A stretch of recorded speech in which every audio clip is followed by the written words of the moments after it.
The Power of Awareness. Neville Goddard. Chapter 6. Attention.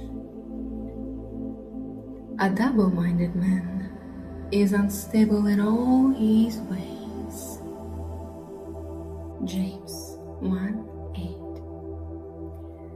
Attention is forceful in proportion to the narrowness of its focus, that is, when it is obsessed with a single idea or sensation.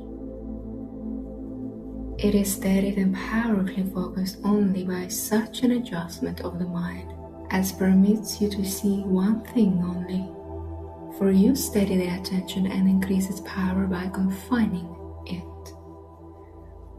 The desire which realizes itself is always a desire upon which attention is exclusively concentrated.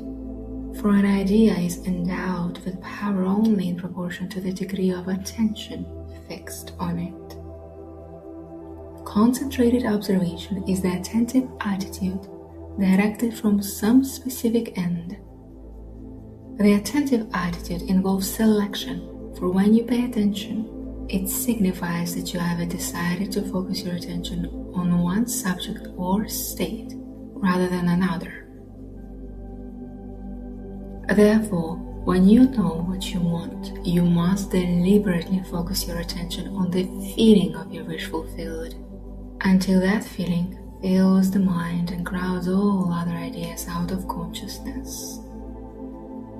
The power of attention is the measure of your inner force. Concentrated observation of one thing shuts out other things and causes them to disappear.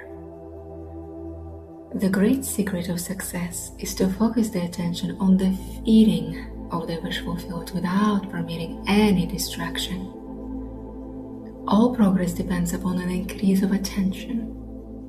The ideas which impel you to action are those which dominate the consciousness, or those which possess your attention.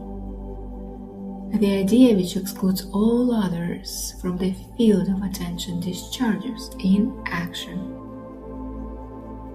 This one thing I do, forgetting those things that are behind, I press toward the mark.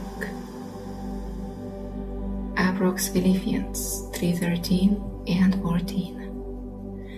This means this one thing you can do, forgetting those things that are behind. You can press toward the mark of filling your mind with the feeling of the wish fulfilled. To the unenlightened man, this will seem to be all fantasy, yet all progress comes from those who do not take the accepted view, nor accept the world as it is. As was stated herefore, if you can imagine what you please, and if the forms of your thought are as vivid as the forms of nature, you are, by virtue of the power of your imagination, master of your fate. Your imagination is you, yourself, and the world as your imagination sees it is the real world.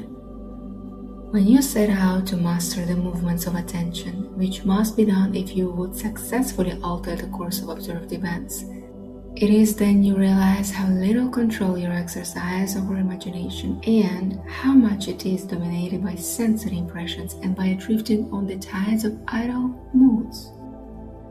To aid in mastering the control of your attention, practice this exercise. Night after night, just before you drift off to sleep, strive to hold your attention on the activities of the day in reverse order. Focus your attention on the last thing you did, that is getting into bed, and then move it backward in time over the events until you reach the first event of the day, getting out of bed. It is no easy exercise, but just as specific exercises greatly help in developing specific muscles, this will greatly help in developing the muscle of your attention. Your attention must be developed, controlled, and concentrated in order to change your concept of yourself successfully and thereby change your future. Imagination is able to do anything, but only according to the internal direction of your attention. If you persist night after night, sooner or later you will awaken in yourself a center of power and become conscious of your greater self, the real you. Attention is developed by repeated exercise or habit. Through habit, an action becomes easier and so, in course of time, gives rise to a facility or faculty which can then be put to higher uses. When you attain control of the internal direction of your attention, you will no longer stand in shallow water, but will launch out into the deep of life.